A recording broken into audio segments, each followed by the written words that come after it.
Hayes, welcome to the Marketing for Business podcast. Thank you. I'm excited to have you here. It's amazing to be here. Look, we met through a course that we ran. I think it was during COVID, wasn't it? It sure was. It was through the first lockdown. Yeah. I think my team still don't forgive me for that. While everyone was making sourdough, my team was running a course. So that was on messenger marketing, and that was kind of the first, time you'd actually use messenger marketing. Now you own a digital agency. Yes. Well, you owned a digital agency before that anyway, but I'd love to get into the conversation because we're going to really give some business owners some really good tips on how they can grow their business using digital marketing. I'm excited for that chat because you've done some really cool work in that space. So excited to have you here. Let's go back a wee bit first though. How did you start out? Like, what's your background? So I guess for me it started right when I was about 17 and my first job out of home. Yep. I worked for a company called McDowell's Transport in Invercargill. Nice. Were you from Invercargill? Yeah, cool. Basically, yeah. So back then, sort of internet was just kind of an emerging technology. Yep. And they had this thing called an intranet. Yeah, true. Yeah, so I did a little work on that. Nice. And that was really exciting and interesting. So I started studying and I still worked and got a bit better at it and all that kind of thing. Yep. And then ended up working for pretty much the only website design company in Invercargill. Cool. I think there was one other guy working from home in Gore. Yep. So that was really cool. Really loved it. Back in the day, what were they using to build websites on? Like, what was the so you coded it. You free coded the HTML. Yeah, because there was some really grunty like website programs too, wasn't there? That you had to actually code the. I remember I remember those days too. Like it was full on. We free coded everything. We built the HTML. People don't know how lucky they've got it now. Yeah, it's amazing. The growth has been amazing. Yeah, crazy how the technology's really helped. So so you're starting to, and like, did you love doing that stuff? Were you really interested in being the coder and stuff? Was there many girls in the industry back then? Like. No, it's generally been a male-dominated industry most of my career. Yeah, and like, did you really start to love it? Like, because websites were so new then too, right? Yes. No, I loved it. I learned all about CSS and was trying to bring that in because at that point in time, websites were built as very rigid tables. Yep. So that was quite cool. I remember my boss kind of like not really loving the idea, and then years later telling me about how that was actually the way of the future. Yeah. So that was where responsive design started because we started moving off your standard 800 pixel wide websites onto mobile devices and all of that kind of thing. So were you starting to see things that maybe other people weren't? Is that why you were kind of, hey, we should be doing it this way? Like what gave you that kind of edge and feeling there though? I guess from doing the course. Yep. Learning all about it and loving the fact that you could code the CSS and then it would make all this amazing things happen. Yeah. Yeah. That must have been pretty cool to kind of, I guess that's why, I love my team, like learning stuff and then starting to do stuff. It's a real, okay, so you're working there and like you're starting to progress, how long did it take to build a website back in those days? I actually aren't entirely sure. I do remember that we would literally cut up the templates that the graphic design companies would make in Adobe and then literally stick them into the parts to create this tabled website. But yeah, I mean, it obviously took a bit longer because you did have to free code everything, but at the same time it didn't take as long because they were really basic functionality. They literally had a few pages of text and maybe a form, and it was about all they did. Do you think some of them are still alive today? Yeah, I do still see some of those 800 pixel wide websites that are not responsive floating around. Always. We do a lot of auditing and a lot of high performance reviews, and you see some websites, you go, "Ooh, okay, that was a long time ago." Got old, yeah. Yes. What have you seen so far? Like, now owning your own business, the web whole game's totally changed, right? Like, you now have open source software that you can use, like WordPress and Workflow and all these different platforms now, right? It's amazing. The consumer is really, I guess, spoiled for choice when it comes to what they can use to build their digital platforms on. Absolutely, yeah. And WordPress is a really awesome, like I use WordPress all the time and absolutely love it.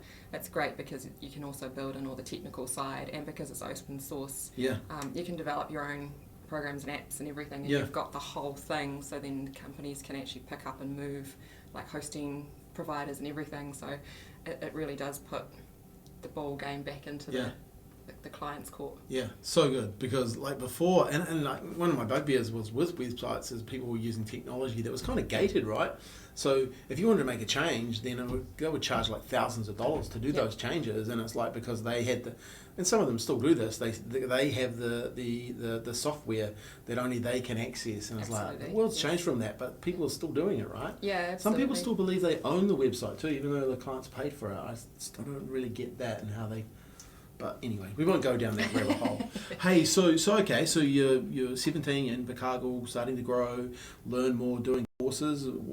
When does like you start learning about all the other side of the digital sort of marketing, or are you just purely staying in the lane of websites? No, I've had a pretty interesting career, to be fair. I ended up leaving and going over to Australia for a little bit, and then came back, and then I moved up to Christchurch and got a job with New Zealand Tourism Guide, which was an online tourism directory back in the days when directories were the thing. Back when, you know, if you had the letter A in your business name, you could rank at the top. Hard case, eh? Yeah. And I worked in the web team there for 3 odd years before I ended up contracting to them for a lot longer. But, but yeah, that was really cool. And what were you doing there? So a variety of sort of jobs. Started out just in the web team, working on the website and the listings and all of that kind of thing, and then kind of progressed to being the web team leader and working with the team around me, and a bit of PHP development and that kind of thing as well. Cool. Yeah. And is that still in existence today, like the tourism kind of, no? Not really. It never grew with how things progressed and developed. It just stagnated, so now it just kind of sits there. Yeah. But back in the day, obviously, it would have been quite a big thing as far as, you know, tourism businesses wanting to be on that directory and that guide. Yeah, it was massive. Yeah. It was bought out by Yellow from... Yeah. Yeah, it was pretty massive in its day. Yeah, I remember when I had an SEO business, search engine optimization, we were doing stuff with that company, and then one of the companies that actually bought us, they had done stuff with Yellow as well. They were heavily involved in that kind of... Yes, they were, yeah.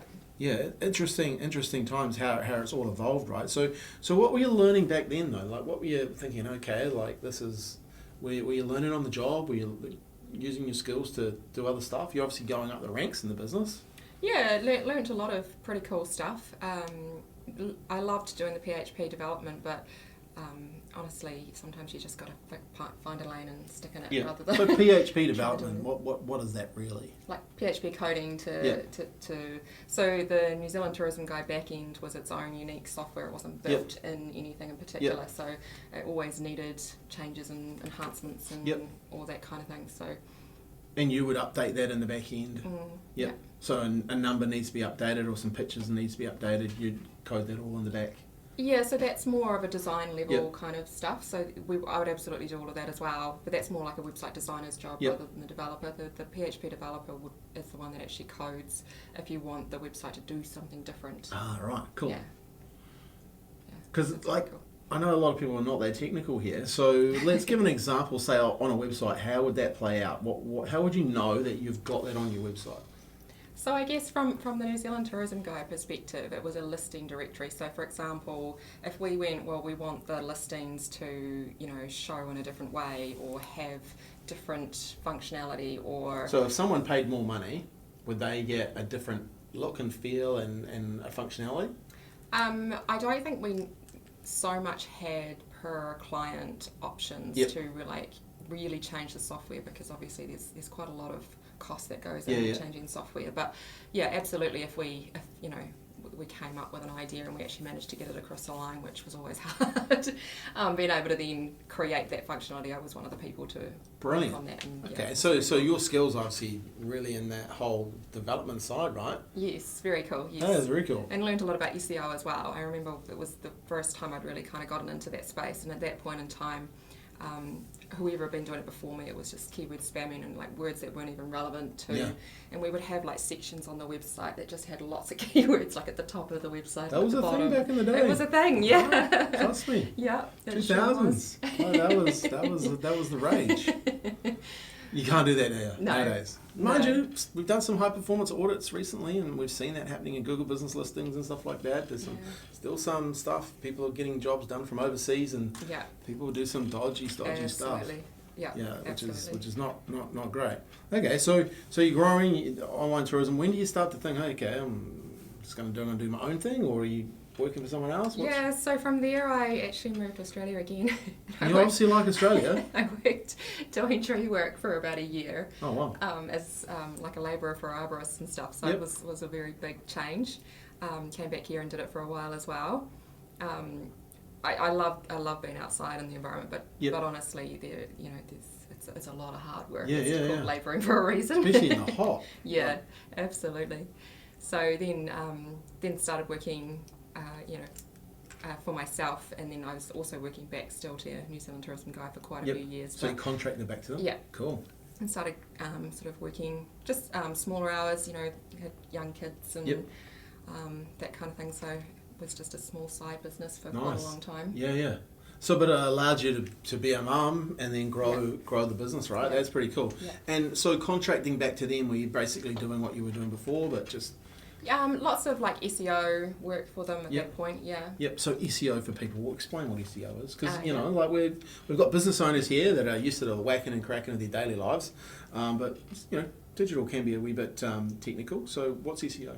Yeah, so SEO is what helps your website rank for the things that are relevant for your business in search engines. So primarily we talk about Google. Yeah, but you'll actually can be surprised about, like Bing will actually get up there, and there's still people in Yahoo and other search engines too. But but primarily I think Google's got about 80% of the search traffic still. But so it's just there's a lot of technical stuff in the back end as well, but there's also the front end stuff that people can actually see around, the titles and the words that you use and everything. But in the back end of it, there's also things around like, image names and title text and alt text and, schema and all of that kind of stuff as well. So definitely really, really important, especially when you're building a website, because when you build it, that's the time when you get that strategy worked out, mapped out and created and get it done right then. I think it's one of those things that people miss quite a lot and get a website built. So were you learning that on the job, or were you doing some training? How was that all playing out? Yeah, I pretty much always studied and worked something. So always doing courses, sometimes just ones online, sometimes attending events, sometimes finding people like you and taking courses like that. So always learning. If you were looking at SEO then, so what are some of the tips you could give to a business owner that's thinking, my website doesn't rank as well, or doesn't come up in Google, and how do they check if it comes up in Google? How could we, how do people get a clearer picture for their business on that? Yeah, Google's got some really cool free tools that they can use, like Google Analytics, which should be plugged into your website, Google Search Console, that kind of thing. They're absolutely amazing, and there's so much data in there to see, where people are coming from, how long they're spending on your site, what searches they're doing. We use some pretty cool software like SEMrush, which tells us a lot about what's happening on your website and what your competitors are doing. But there are like Ahrefs, Moz tools. There's heaps of really cool tools out there that you can use, and some of them have some free options as well. And you can plug your website in and get a bit of a report around how it's working. You can always do a good old incognito search as well, and see if you're coming up at all. I think that's a great way to do it too, because incognito, no browser history, because a lot of businesses, they rank really well, and then we run a report and it's like they don't rank at all, but it's they're looking at their own history, what's coming up. Yes, because if you're logged into your account as well, it really makes a difference to where you'll rank to, but absolutely your browsing history. It's interesting with Google Analytics and these tools. I find that they're great tools, but a lot of business owners don't understand them. And it's not their fault. It's us as agencies, as providers of that information back to them. How do you handle that? Like, how do you get across so people really understand what's going on and what you do? So we send out reports. We have automated reports that go out to our clients for Google Analytics and Google Ads and that kind of thing, which we try and break down to be quite simple. But I'm not going to lie, it's simple to us because we understand, but it can still be quite confusing. So really, honestly, they just need to chat with their marketing team, have a monthly chat around what's happening, what this means. We can then show them the numbers and this is what this means, and this is what that means, and that helps them then go, oh, okay, and then the next month you can explain something else. So just absolutely have your monthly sessions and chat through how things are going and the goals that you're trying to get to. Yeah, I think that's important. Understand the goals. Where can you win? What are the goals that you're trying to achieve? And if you're clear on that, and your team that you're working with clear on that, you're really going to actually help you hit those goals, right? And I think also like taking the time to explain stuff. I know from our point of view, and we've had clients for 9 years, and we always joke, at the start, those first year, and for one of our clients was like he'd come to the meeting and they'd kind of go, what are these guys going to teach us? But over a period of time, you could start to see how more invested they were and how much they really learnt it and started to ask better questions and things like that. And I think that's the really cool thing. It is quite a foreign subject, but over time people can learn it, right? Yeah, absolutely. And taking the time to learn it.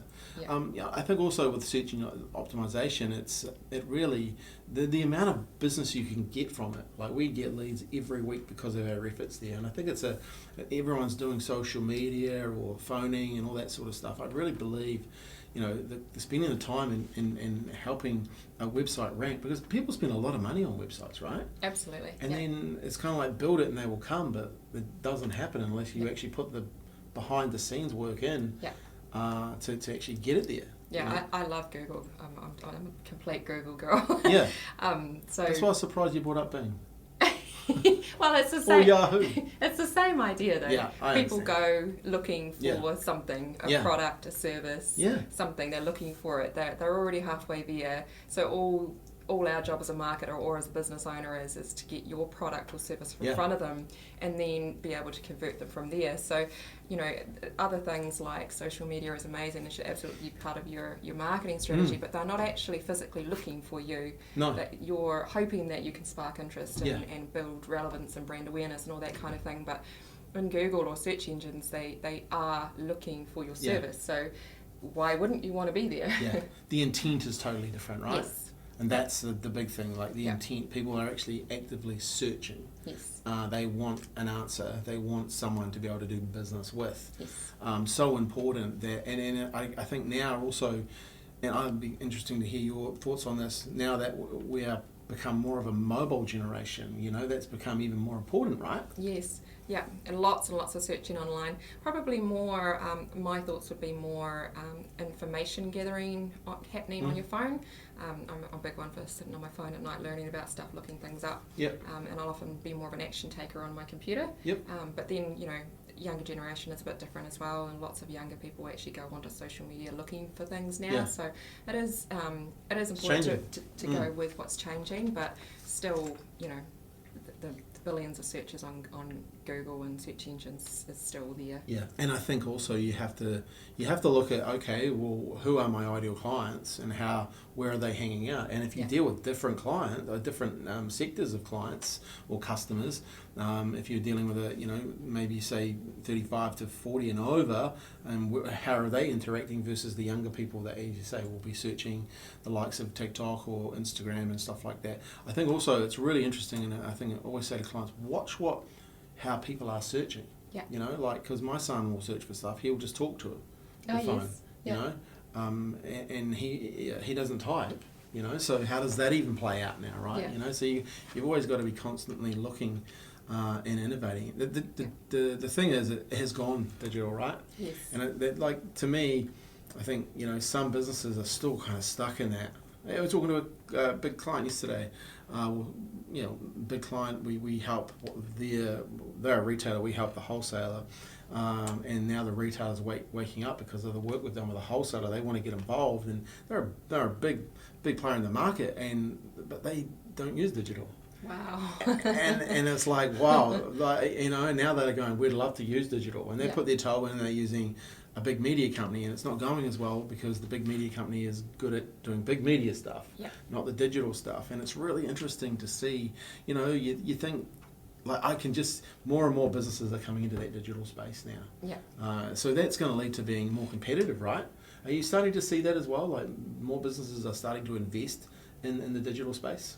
Yeah, definitely. I think people are starting to, like you say, wake up to the fact that they actually do need to be online. And also, I guess it's quite important not to be afraid of that. Like, you didn't get into business thinking you were going to be the only one in your market, so you are always out there competing. But it's about positioning yourself for the right audience. It's amazing how many people we'll talk to, and they've never had anyone challenge them around who their audience are, and know everybody is not your niche audience, like you. So helping them to understand that, and then work out what their value proposition is that's different to other companies who can position differently. So what are some questions that you go to help businesses with that? You know, maybe the audience here could learn something around that, and actually take time to get that right. So how do you help a business there? Yeah, definitely. Yeah, thinking about what the product is that you offer and who it is best going to help, I think is a really good place to start. It's quite easy to think, oh, well, I would love everyone to come and work with me, but if you try and just throw your seeds out to everybody, it's sort of not going to have a great growing ground. So if you think about, you know, how old they might be, where they might be living, what interests they have, what pains they have, you know, how your product will help them. If you really honed in on a specific audience with a real key message, how that might look. And it's also about thinking about what's good business for you, because sometimes you know, there's a demographic of people that are easier to deal with, or funner to deal with, or you know, it's just a streamlined, amazing process where you kind of go through it and it just works out really well. So being able to quantify that in both a numbers format and also obviously just like mapping it out is really helpful, I think. Yeah, I love asking business owners, what is good business for you? Yeah. And they look at you like, what do you mean? You know, like, well, who do you like dealing with?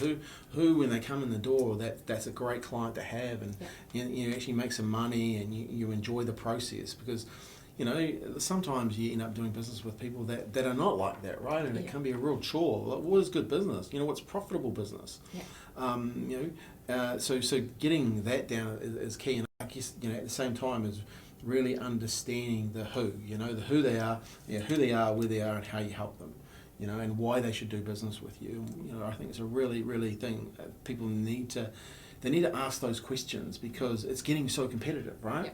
You know, I was just doing an audit online with a high performance review with a potential client, and their market is super competitive, you know, and it's expensive to advertise in that market, you know, home reno, landscaping, painting, decorating.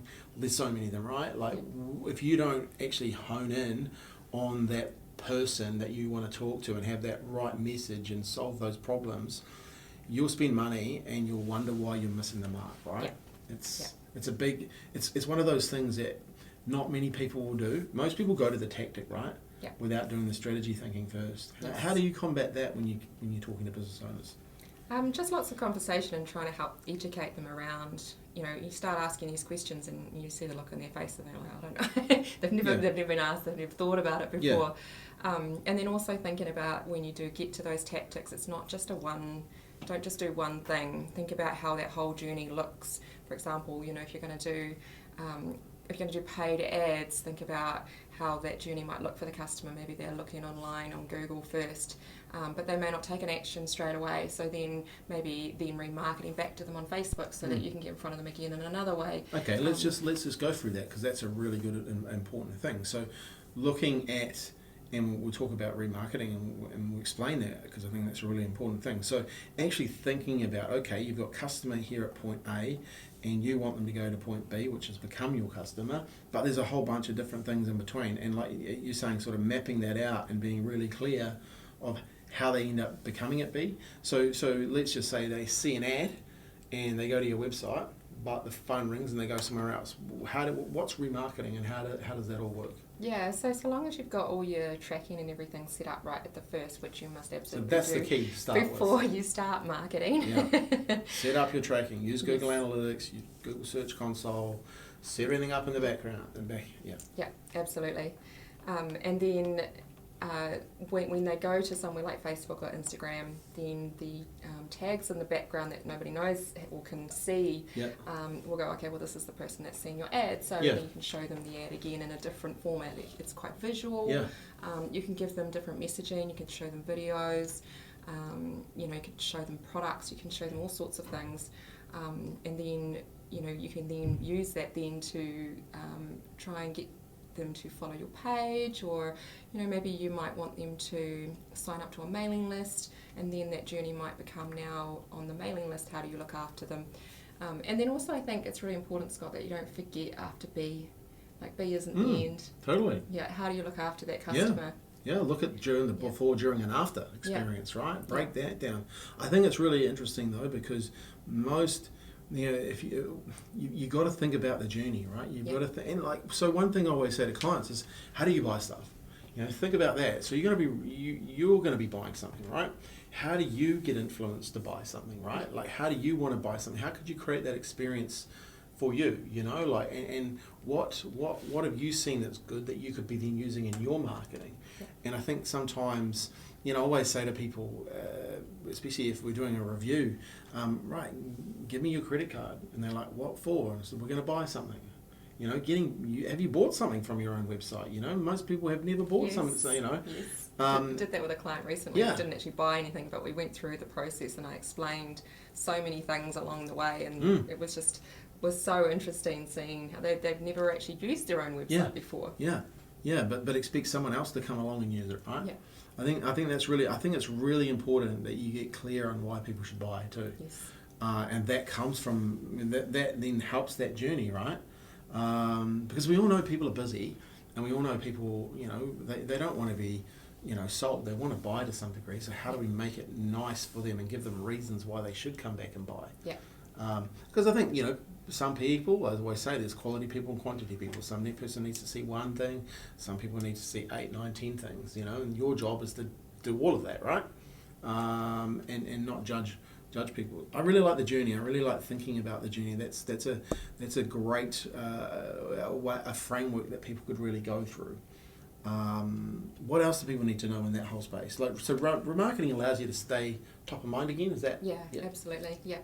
I think it's really important. People come into marketing and they go, okay, well, how long do I need to invest in this? 3 months, 6 months?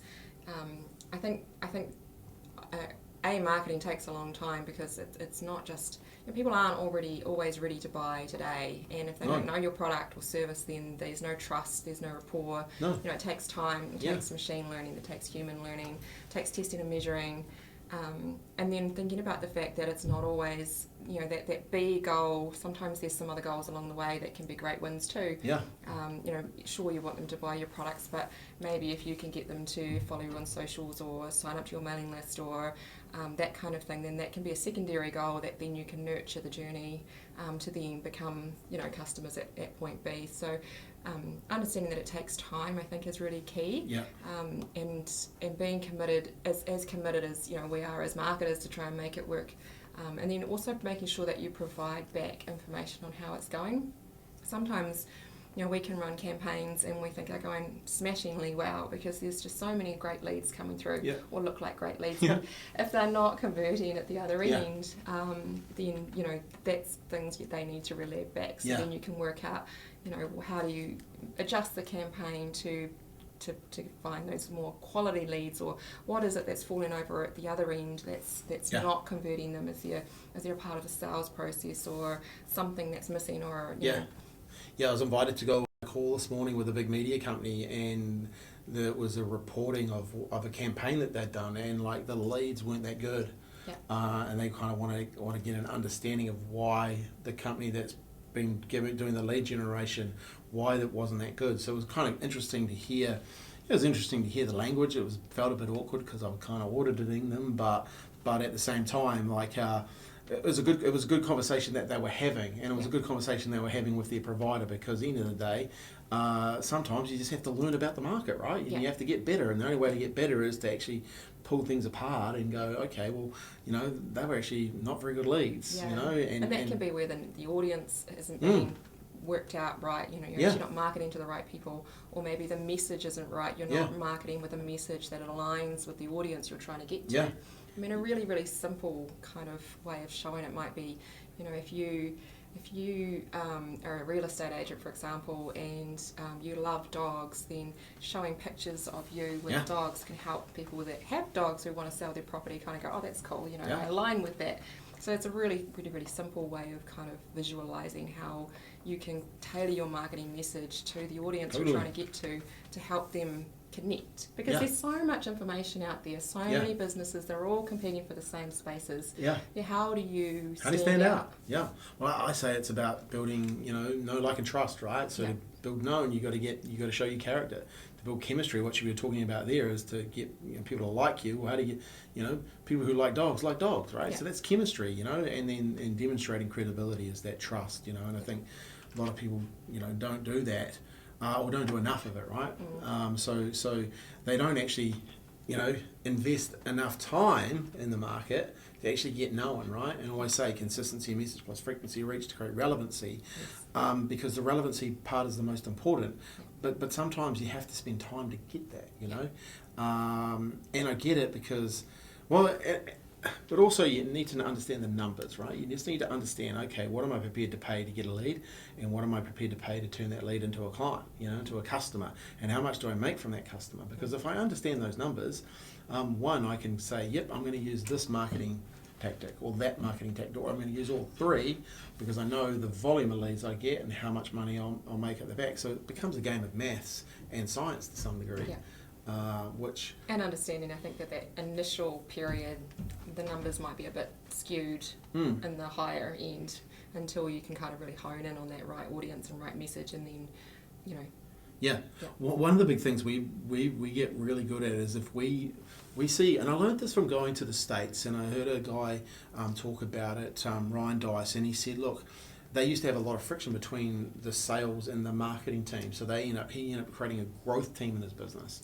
And I really believe that is a key to actually getting everyone to work together. And we were doing with a new client, and their marketing team that they were using wasn't talking to their sales team. Now my team's talking to their sales team, and like the conversations we're getting back around what ads actually work, because the person doing the selling talks to them about what ads they saw, and it's all tracked back through a software system, so you can actually see, yep, that person came from that ad, and when you're talking to them, you know why they came into that ad, and this lady knows that if they came in from that ad, it's a complete waste of time, and no one was talking to the market, no one was talking to her.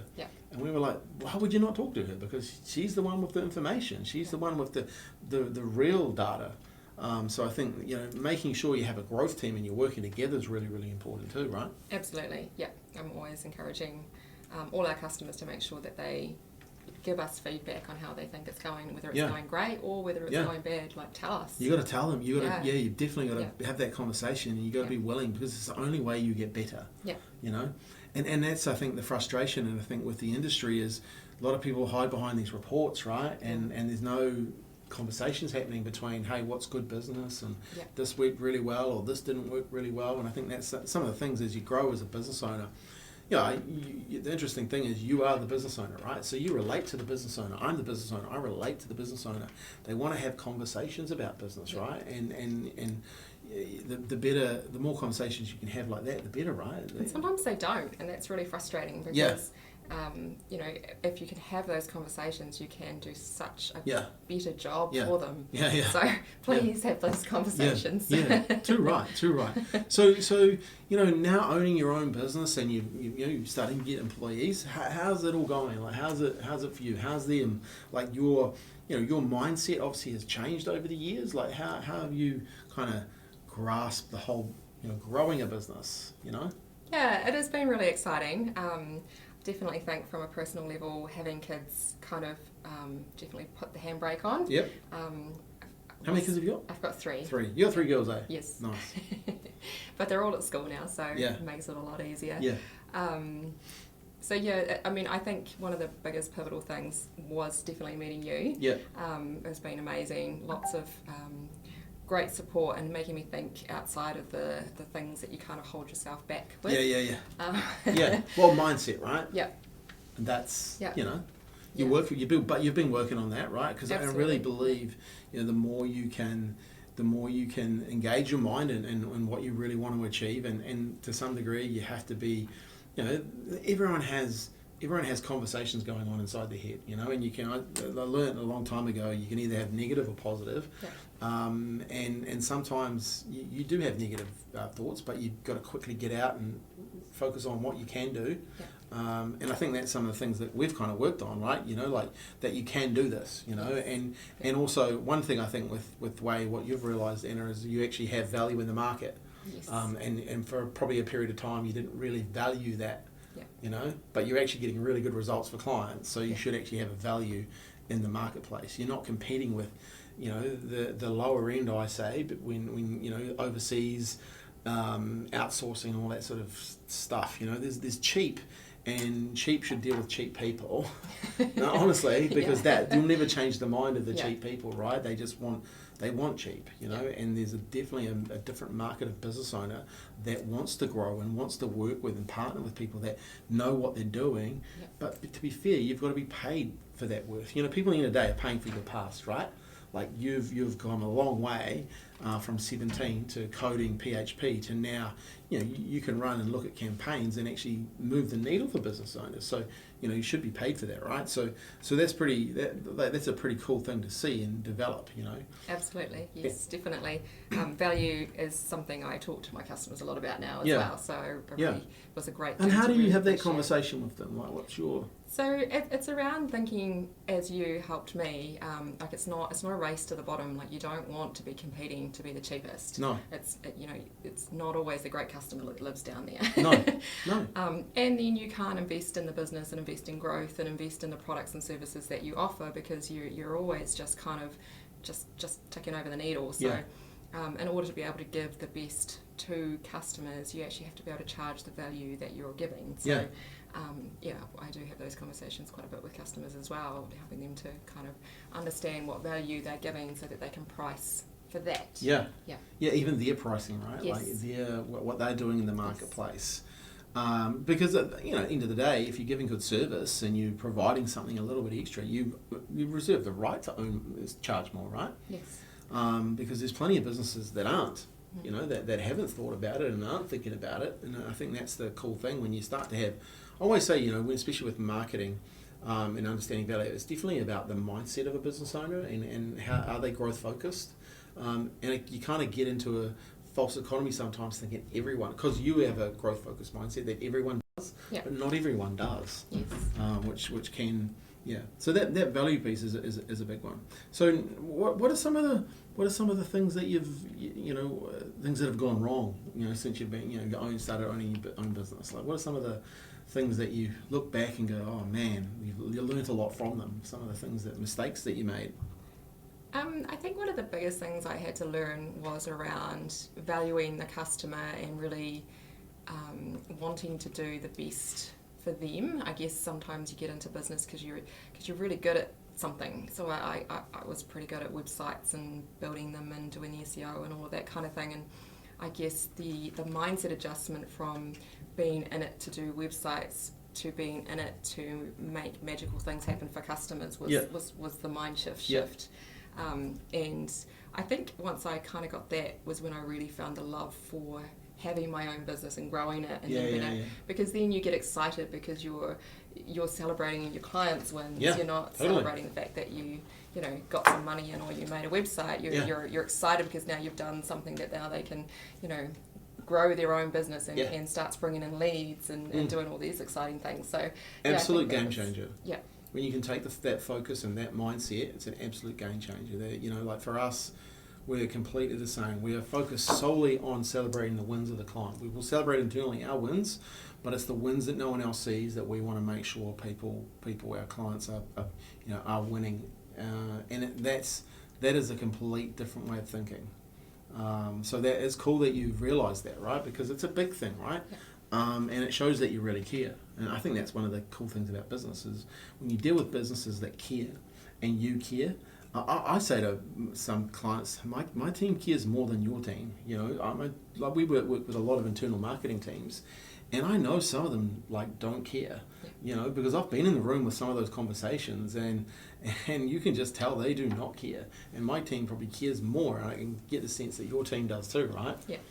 You want your customers to win. Absolutely, yes. What about some of the shockers of maybe like websites and stuff like that? Like, have you had any real shockers? I was listening to a guy the other day, and they had like 100 and something websites, and one got they all got hacked at one point in time, and he was in an area where there was no real service, and really freaked him out. Have you had any of that sort of stuff go on? Like, not really. No. You're lucky. We got hacked last year. It was so frustrating.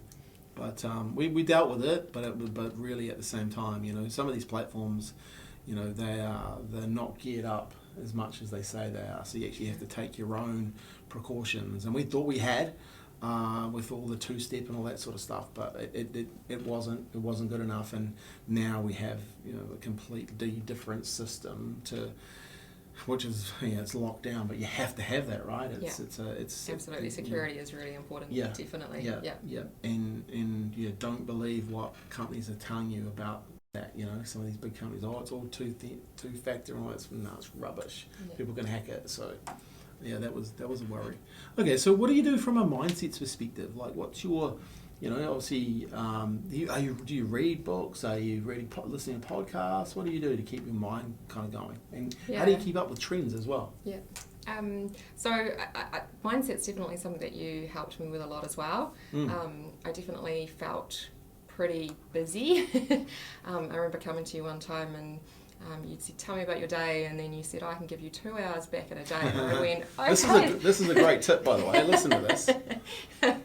5 a.m. to 7 a.m. Yes. Look, at the time, you were a bit frazzled about what you were doing, and you have, you're a working mum, and your kids have demands, and any parent will know this. Like, as soon as the kids up, like, that's game over, right? Yes. So you were looking, and at the end of the day, you don't want to be working all hours, and also you got to have, at the end of the day, you got to have your children time, right? It's more important things in life, right? So what was the advice I gave you? Get up at 5 a.m. and work. Yeah. Well, you didn't say work till 7 a.m. but no. It was around mindset, exercise, healthy mind, that kind of thing. Own the morning, own the day. Do get up at 5:30 a.m. Yeah. But I do work. Yeah.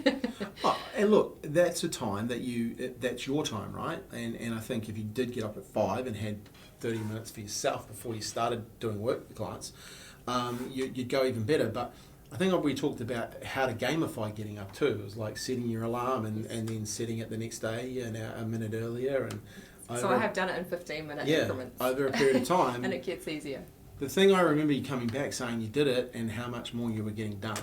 Yes. And that was the purpose of it, right? Because end of the day, if you get up earlier, it's time that you're uninterrupted. Yeah. And you're only sleeping anyway. Just go to bed earlier. Go to bed earlier, and you're up. Yes. And then absolutely mindset. Everything is mindset for me. Thinking about things in a different light, thinking things positively. I had some pretty rough personal years. My little mantra was better is better, because every step that you take, everything that you try and do is something more than you hadn't done, and then being able to be appreciative of the fact that you did that. Yeah. How good. Yeah. But now, just positive mindset. I've got a really great team. Like, Liv is amazing, and we're bringing on a new person at the moment, and she is amazing. You get the people you deserve too, by the way. Like, you put good energy out there, you get good people coming back, right? Yeah. So we have a really fun environment. We talk a lot. We have great communication. If we get a bit busy, then we'll talk through, how we can help each other. And I think having a really good team is really important to having a good business, because when you've got a great team and you look after them, then they want to be there, and then they want to look after the customers, and it's just a winning formula. That is one of the answers is to running a good business is having good people. You know, if you look after your people, they will do the looking after your customers. You know, and the cool thing is you start to see those customers really enjoying the interaction with your people. Yes. And I think that's some of the coolest thing to me. I was just saying to the team this morning, like, we're doing so many really cool projects, but the team are out there doing them, and the customers, the feedback that we're getting is they really love dealing with the team, you know. And you know, we've implemented something this week where we go for morning tea with customers, and it's such a cool thing, you know. Like, the team meet all their team, you know, and like it's all about people at the end of the day. So yes. yeah, yep. So people first is our main core value. Yeah, cool. People first. I love it. People first, core value. So good. Okay, so where do you see the digital space going? There's a lot of talk about AI. There's a lot of things going on in that space. Where do you see digital marketing going for business owners? Yeah, I mean, I think AI is it's an unstoppable, really exciting thing. One of the main reasons I've loved being in digital space is that it's always changing. Yeah. If I think back 1 year or 2 years or 5 years or 20 years, the change is phenomenal. So don't be afraid of it. It's coming. It's going to be amazing. There's going to be hiccups. There's going to be bits that are hard and you don't like, but embrace it. But don't like that. I see blog posts and I know that they've written them on ChatGPT. Like, use it as a tool, but don't rely on it. Don't you know? I think human interaction is always going to be really important. But being able to use AI to make your day more efficient, to think outside what you might be able to think of. There's so many amazing ways to use AI. I know I went to one of your seminars and you were talking about how your team have been using it, and there's just so many amazing applications that you can use it in so many different ways. Even in the marketing space around you Google ads and Facebook ads and things, there is AI learning in there that you can utilise to help run them better, but also a lot of human learning is what's going to really ensure the results. Yeah, I think it's a combination, AI and humans. It's that human intelligence and AI intelligence creates that super intelligence. And I think you still have to know, and we were talking about this morning with one of my team members. I had coffee with team members and just talking about what are some of the stuff that they wanted to learn. And Sarah was wanting to do a creative course, and she was wanting to get some more structures around some stuff. And it's really cool to hear, because we have AI that can do a bunch of stuff, and there's some really good softwares in that. But unless you understand the fundamentals yourself and are looking to push design from your own perspective, you can't just expect AI to do it all, right? Because I say shit in, shit out, and that's what I've seen a lot with AI. If you put bad things in, or you're not as clear in your directions, some of it's just a waste of time, right? So I think there's definitely that synergy together is where it sits. And I think, look, digital, the opportunity for digital will get more and more competitive because, but it also, we'll have more opportunities for businesses as well because of the technology too, right? And I think that's a game changer. You'll start to see different areas of advertising open up where they're not even here yet, so that's exciting for business owners too. I saw something a while ago about how some of the TVs in the malls have recognition software and can change the ad based on the audience that are looking at the TV. That's quite interesting. And look, they're starting to use that in supermarkets and all that sort of stuff now too, right? And I think the more the machine learns about stuff, and you have to learn with it. Like, you have to be on the forefront of that, and that's what I say to the team. We've got to be constantly learning about that sort of stuff and being on the edge, so we can actually be in front of it for our clients. They're busy doing the whacking and cracking of what they're doing. It's our job to understand that. What about from a marketing perspective? Where do you see the likes of websites? Will a website become irrelevant, that type of stuff? Or I don't think so. I think websites are always going to have their place, but it might change from what we know today.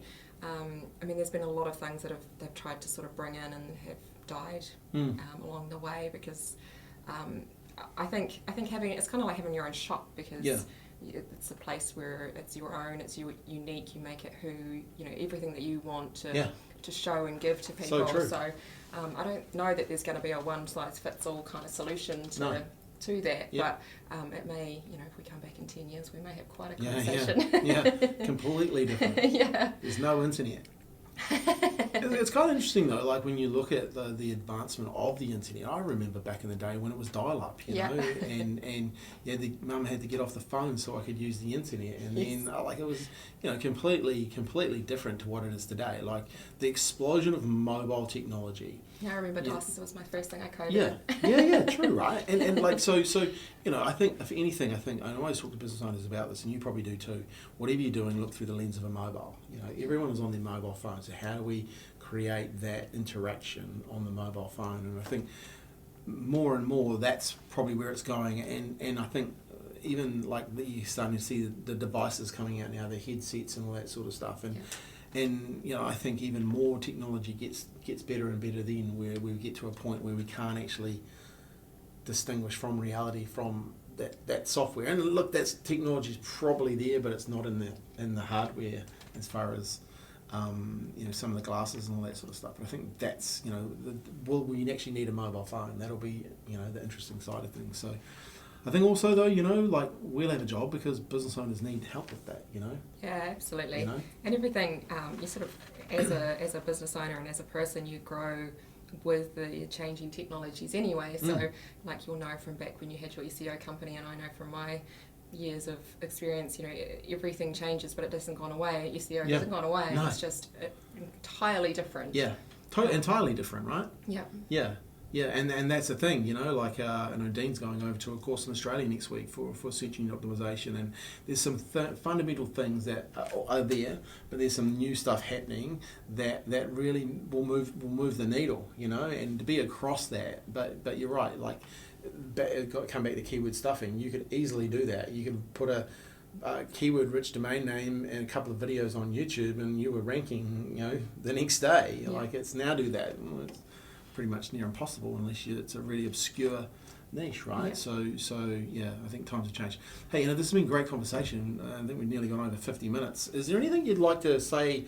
Obviously, how do people get in contact with you if they want to learn more about what you do, and what's the best place for you to get in contact?